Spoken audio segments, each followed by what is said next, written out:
नमस्कार दोस्तों, स्वागत है आज की कहानी में। आज की कहानी का शीर्षक है राजा का अहंकार भी जिसे जला न पाया। और यह कहानी है राजा भोज की। तो कहानी शुरू करने से पहले आप सभी से गुजारिश है कि चैनल को सब्सक्राइब जरूर कर लीजिएगा। चलिए कहानी शुरू करते हैं। राजा भोज बहुत ही बुद्धिमान और प्रिय राजा थे। उनको लोग दूर दूर तक जानते थे। वो अपनी प्रजा से बहुत प्यार करते थे और अपनी प्रजा को अपने पुत्र के समान समझते थे। उनके दरबार में बड़े ही विद्वान आचार्य मंत्री खुद उपस्थित रहते थे। एक बार की बात है, एक धनपाल जैन नाम का एक धर्माचार्य था जो कि बहुत ही बड़ा विद्वान था। उसने बाणभट्ट की कादम्बरी को प्राकृत भाषा में अनुवाद किया था। उसने अनुवाद को करने में कई वर्ष लगा दिए थे, क्योंकि इस अनुवाद को करना कोई आसान कार्य नहीं था। जब उसकी कादम्बरी तैयार हो गई थी तो उसने उस कादम्बरी को राजा भोज के दरबार में उपस्थित करने की कोशिश की। वह अपनी पांडुलिपि लेकर राजा भोज के दरबार में पहुंच गया। उनकी पांडुलिपियों को देखकर राजा भोज बहुत ज़्यादा खुश हुए। उन्होंने धनपाल जैन की बहुत तारीफ की, परंतु राजा भोज के मन में एक लालच आ गई। उन्होंने धनपाल को बोला कि वह पांडुलिपियों के साथ उनका नाम जोड़ दे, परंतु धनपाल बड़े ही प्रभावी मानी और उच्च आदर्श के व्यक्ति थे।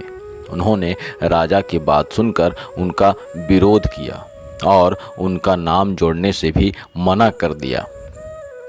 राजा भोज को निराशा मिलेगी, उन्होंने यह उम्मीद नहीं की थी। तब राजा भोज ने पांडुलिपियों को जब्त करा लिया और उन्हें जलाकर राख कर दिया। फिर धनपाल वहां से निराश होकर अपने घर की ओर चला गया और उसने घर आवास धारण कर लिया।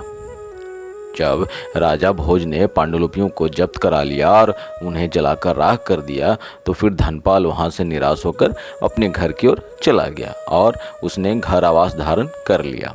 अब उन्होंने खाना पीना भी छोड़ दिया था और उन्हें दुनिया में कोई भी काम अच्छा नहीं लगता था।